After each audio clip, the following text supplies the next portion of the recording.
நாகர்கோவில் அருகே சிசிடிவி உதவியுடன் வீட்டில் நடைபெற இருந்த கொள்ளை முயற்சியை வெளிநாட்டில் உள்ள உரிமையாளர் தடுத்துள்ளார்.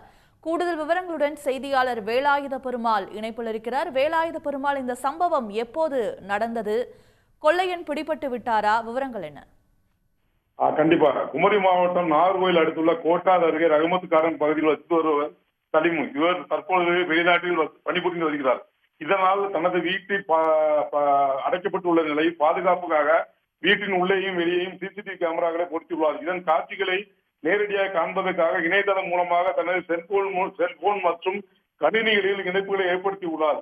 இதன் மூலம் தன் வீட்டின் உள்ளே நடைபெறும் காட்சிகளையும் வெளியே நடைபெறும் காட்சிகளையும் கண்காணித்து வந்தார். இந்நிலையில் நேற்று நள்ளிரவில் சுமார் 12 மணி அளவில் இவரது வீட்டுக்குள் 2 திருடர்கள் நுழைந்து வீட்டின் உள்ளே கதவை உடைத்து உள்ளே புகுந்து உள்ளே இருந்த பொருட்களை திருட முயற்சியை செய்து கொண்டிருந்தார். இந்த காட்சியை தற்செயலாக சிசிடிவி மூலமாக வெளிநாட்டில் இருந்தபடியே வீட்டின் உரிமையாளர் சலீம் பார்த்து அதிர்ச்சி அடைந்து இது குறித்து தனது பக்கத்து வீட்டுக்கு உள்ள நண்பர்களுக்கு தொலைபேசி மூலமாக தகவல் கொடுத்தார். இதனை அடுத்து பக்கத்து வீட்டில் வசிப்பவர்கள் கொள்ளையடிக்க முயற்சி நடைபெற்ற வீட்டு அருகே திருடன் என்று கூச்சலிட்டதால் திருடர்கள் அதிர்ச்சி அடைந்து வீட்டின் பின்புற வாசல் வழியாக தப்பித்து சென்றார்கள்.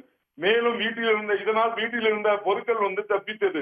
இந்த தப்பித்து போகும் சூழ்நிலையில் வீட்டில் உள்ள டிவிகள் மற்றும் பொருட்களும் உடைப்பட்டது.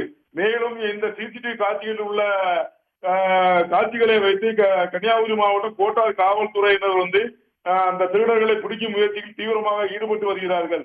சிசிடிவி காட்சியை வைத்து மட்டுமே ஒரு வீட்டில் நடைபெற இருந்த கொள்ளை முயற்சி தடுக்கப்பட்டது இந்த கோட்டார் பகுதியில் பெரும் பரபரப்பை ஏற்படுத்தியுள்ளது. மேலும் வெளிநாட்டில் வசிக்கும் சலீம் என்பவர் வெளிநாட்டிலிருந்து வந்து கொண்டிருக்கிறார். வந்தது பின்னர் வீட்டில் எவ்வளவு பொருட்கள் செலவு சென்றது என்பதும் தெரிய வரும்.